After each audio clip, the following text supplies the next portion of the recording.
Ton ado a la flemme de se mettre au travail, il n'est pas investi scolairement, il traîne beaucoup sur son téléphone ou sur son lit plutôt que de se mettre au travail. Comment gérer la flemme chez les ados? Eh ben, c'est ce qu'on va voir dans cette vidéo aujourd'hui. Bonjour à tous, c'est Océane des Canaries. Aujourd'hui, nous allons parler de la flemme chez les ados. On voit aussi chez les ados, chez les adultes plutôt, mais elle n'est pas très différente.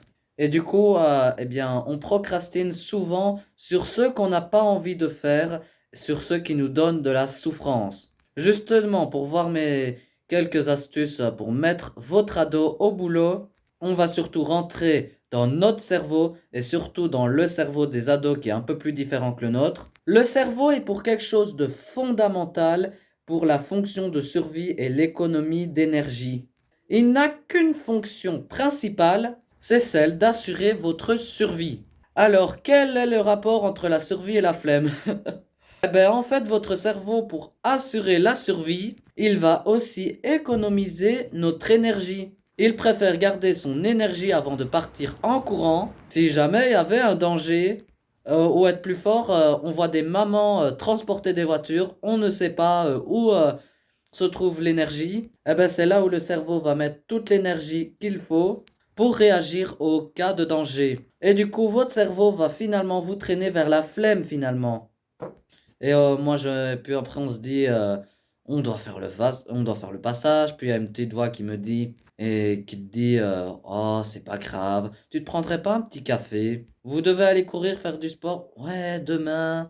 Regarde, il pleut, c'est pas terrible aujourd'hui. Et si on regardait une série à la place? Vous voyez? Votre cerveau va donc vous inciter à faire quelque chose de plus cool. Et aussi, s'il n'y a pas de plaisir de ce que vous voulez faire, eh ben, vous n'êtes pas motivé. Je pense que personne prend plaisir à trier ses papiers, à faire leur passage, son ménage, passer des coups de fil désagréables, voilà.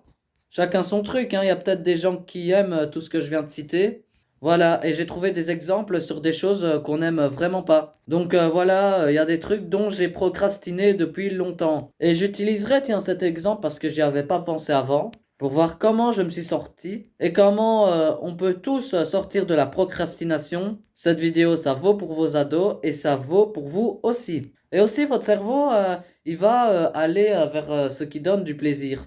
Vous n'avez pas de plaisir à faire quelque chose, eh bien les ados c'est pareil, ils n'ont pas plaisir à aller travailler, à étudier plutôt. Mais en tout cas, pas tout. Il y a des choses qu'ils aiment bien. Donc regardez, un ado qui est passionné de sport, eh ben il se traîne pas pour aller faire du sport. S'il aime la musique, il se traîne pas pour faire de la musique. S'il aime les jeux vidéo, il se force pas pour jouer sur les jeux vidéo. En fait, vos enfants sont pas fainéants, c'est ce qu'on croit. En fait, ça n'a rien à voir avec de la fainéantise. La raison principale, c'est que je n'ai pas de plaisir, je ne vois pas de sens à ce que je fais. Ce qui fait votre passage, c'est qu'à un moment, il y a du sens. Voilà, personne n'aime attraper son chemisier qui est en boule. Donc il y a une satisfaction. Le ménage, c'est pareil, c'est très satisfaisant d'avoir fait le ménage et de voir l'avant après. Et de ranger une armoire qui est tout en vrac et de voir après. La satisfaction va vous donner du sens à ce que vous faites. Et du coup, pour les ados, ils ne voient aucun intérêt à travailler. C'est là où, différent de vous, où vous pouvez voir les conséquences de la procrastination. Si je fais pas mon passage, je vais me dire, oh laisse tomber, ça va durer 3 jours. Si j'attends trop, ça va être épouvantable. Si je risque pas de payer mes factures, j'aurai une payation trop tard, une majoration, on peut me couper l'électricité, bref. Il y a un côté dans le cerveau rationnel, développé mature, que votre ado n'a pas encore en pleine maturité. Ce qui fait que les conséquences à long terme, il ne les voit pas. C'est pour ça que c'est difficile de lui expliquer à un ado qui est en train de construire son avenir. C'est comme si je vous expliquais à vous que vous allez devenir une mémé. Et pourtant, ou un pépé d'ailleurs.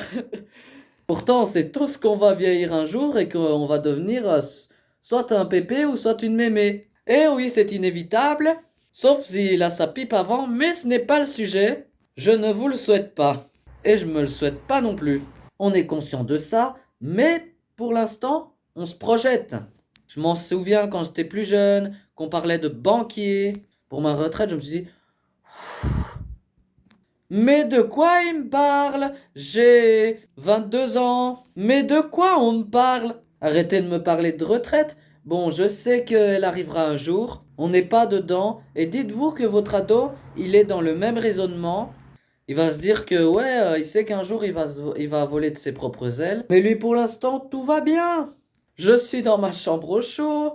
Je suis nourri, logé, blanchi. Tout va bien, je n'ai pas de soucis particuliers, je n'ai pas de soucis à me payer un loyer, de me mettre un toit sur la tête, de me nourrir. On s'occupe de mes soins, de plein de choses. Et avec leur cerveau immature, c'est plus fort que moi à 22 ans avec le banquier parce que j'aurais pu, et certaines personnes arrivent à le faire d'ailleurs. Oui, mais quand même, faut y penser, c'est important. Eh ben, votre ado, il ne pense qu'au présent et il ne se préoccupe pas de demain. Maintenant qu'on a vu comment fonctionnait le cerveau, que fonctionnaient vos enfants, concrètement, on fait quoi, Océane? Si vous, la manière de vous allez commencer votre journée, eh ben, il va vous donner le ton de votre journée entière. Si vous vous levez le matin que vous faites du sport, eh ben, vous n'aurez pas la même journée que si vous vous levez le matin de mauvaise humeur, en râlant pour tout, etc. Si vous vous levez avec le smile, que la journée va être géniale. D'ailleurs, cette année-ci, pour 2025, je vais vous faire une vidéo sur les rituels.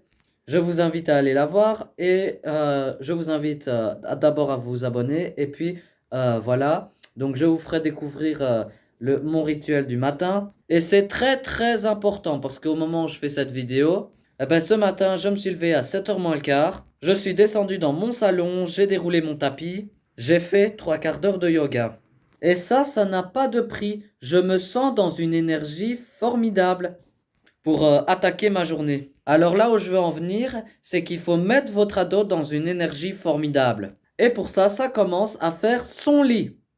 D'ailleurs, oui, les ados, c'est un des problèmes qu'on en rencontre, c'est qu'ils ne font pas leur lit, ils ne rangent pas leur chambre, ils ne sont pas très disciplinés, et aussi parce qu'on n'est pas assez derrière eux, et aussi, ça saoule parce que c'est fatigant. Moi, j'ai une astuce pour qu'ils fassent leur lit, sans peiner et sans raconter 50 000 fois la même chose.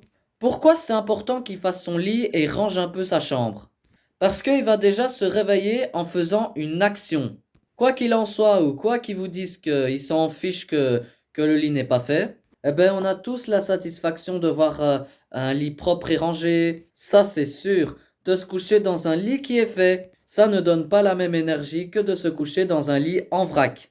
Et ça, c'est important parce qu'on voit beaucoup de jeunes qui passent leur temps sur leurs écrans et beaucoup en mouvement sur l'heure d'aujourd'hui et leurs activités sont souvent assis ou allongés. Et c'est pas bon pour eux, ils sont pas très en mouvement. Donc il faudra falloir les faire bouger. Et donc comment il faut faire pour qu'ils fassent son lit? Eh ben c'est très simple. Moi je vous ai expliqué sur le règlement, les téléphones ne montent pas dans les chambres à partir d'une certaine heure et doivent se mettre dans l'entrée et c'est comme ça que ça se passe chez moi. Les téléphones, c'est en bas à l'entrée.